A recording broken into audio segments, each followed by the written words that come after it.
Hello everyone, सभी को जोहार है। आज मैं सुनील टुडू से प्रभावित कुछ केसेस के बारे में बताने आया हूँ, जिससे संबंधित विद्यार्थियों का जो है वो मैसेज आ रहा था लगातार कि क्या हो सकता है। तो मैं आज कुछ आपको क्लियर करने वाला हूँ। सबसे पहले मैं बताऊँ कि सुनील टुडू का केस जो हाई कोर्ट में चल रहा था, झारखंड हाई कोर्ट में, उसको सुरक्षित रख लिया गया है। इसका मतलब होता है कि बहस जो है वो कंप्लीट हो गया है। उसमें अब जो है निर्णय आना है, और निर्णय आने में थोड़ा टाइम लगेगा। जिस तरह से मैं बता रहा हूँ कि 15 से 30 दिन जो है वो टाइम लग सकता है, क्योंकि जजमेंट जो है वो लिखाने में करीब करीब 100 प्लस पेज का जजमेंट यहाँ पे आएगा, और जो है निर्णय आएगा, तो वहाँ पे थोड़ा टाइम लगेगा। और उस हिसाब से जो है 15 से 30 दिन जो है मैंने आपको कहा है। तो इस बीच संभावना है कि आपको देखने को मिल जाए, ठीक है।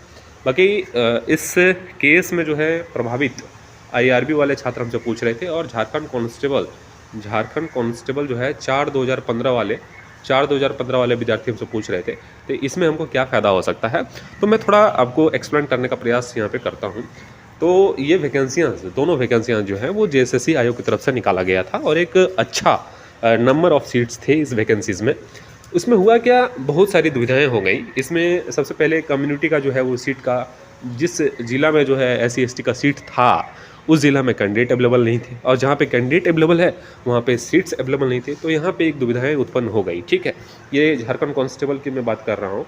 दूसरा मुद्दा यहाँ पे ये हो गया कि एक एपेक्स मेडिकल का गठन किया गया था, एपेक्स मेडिकल 2018 में, ठीक है।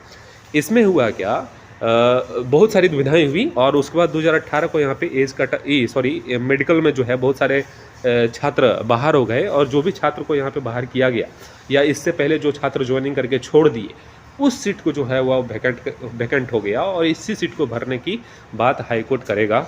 और जिस तरह से मैं पहले ही बता चुका हूँ कि 200 प्लस सीट जो है आने की संभावना हाई कोर्ट की तरफ से है, कि 200 प्लस फ्रेश ज्वाइनिंग जो है झारखंड कांस्टेबल 4/2015 में हो सकता है। और ये जब तक जजमेंट नहीं आएगा तब तक कहना मुश्किल है। ये मेरा प्रिडिक्शन है कि करीब करीब 200 प्लस सीट पे है जो है ज्वाइनिंग आ सकती है। बाकी न्यायालय है, और उससे बड़ी कोई बात नहीं। जब तक जजमेंट नहीं आएगा तब तक 100% श्योरिटी के साथ तो नहीं कर सकता हूँ, लेकिन यहाँ पे प्रतीत हो रहा है कि 200 प्लस सीट जो है वो हाई कोर्ट से फ्रेश लड़कों का ज्वाइनिंग हो सकता है। जिस तरह से मैंने बताया कि रीज़न यही है कि 2018 के पहले जिन्होंने ज्वाइनिंग करके छोड़ दिया, कोई भी रीजन से छोड़ा हो, ठीक है, या मेडिकल डिस्क्वालीफाई हुआ हो, या कहीं अन्य जॉब में चले गया हो, तो वो जो सीटें छोड़ी गई, उस सीट को यहाँ पे फ्रेश वैकेंसी या फ्रेश लड़कों से यहाँ पे भरा जाएगा, ठीक है। अब यहाँ पे देखने वाली बात रहेगी कि छोड़े गए छात्रों की संख्या क्या है। हो सकता है 200 प्लस हो, या 200 से कुछ कम भी हो, ठीक है।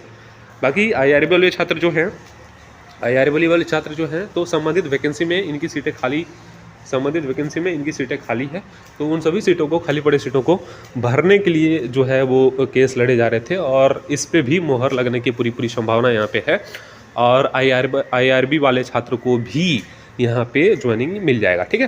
तो इसलिए आप लोगों को परेशान नहीं होना है। सुनील टुडू का केस इन 2 वैकेंसियों में एक अच्छा प्रभाव डाल रहा है, और इन 2 वैकेंसी से प्रभावित छात्रों को एक अच्छा नंबर में जो है वो फ़ायदा होने की संभावना यहाँ पे है। तो क्लियर हो गया होगा। बाकी कुछ भी अगर क्वेश्चन अभी भी रह गया है, या सुनील टुडू केस से प्रभावित और केस हैं, तो आप मुझसे पूछ सकते हैं। मैं आपको कमेंट में जवाब देने का प्रयास ज़रूर करूँगा। बाकी इस तरह के इंपॉर्टेंट अपडेट्स पाने के लिए आप इस चैनल को सब्सक्राइब अवश्य कर लीजिएगा, बेल आइकन को दबा लीजिएगा। आप सभी का शुक्रिया, धन्यवाद।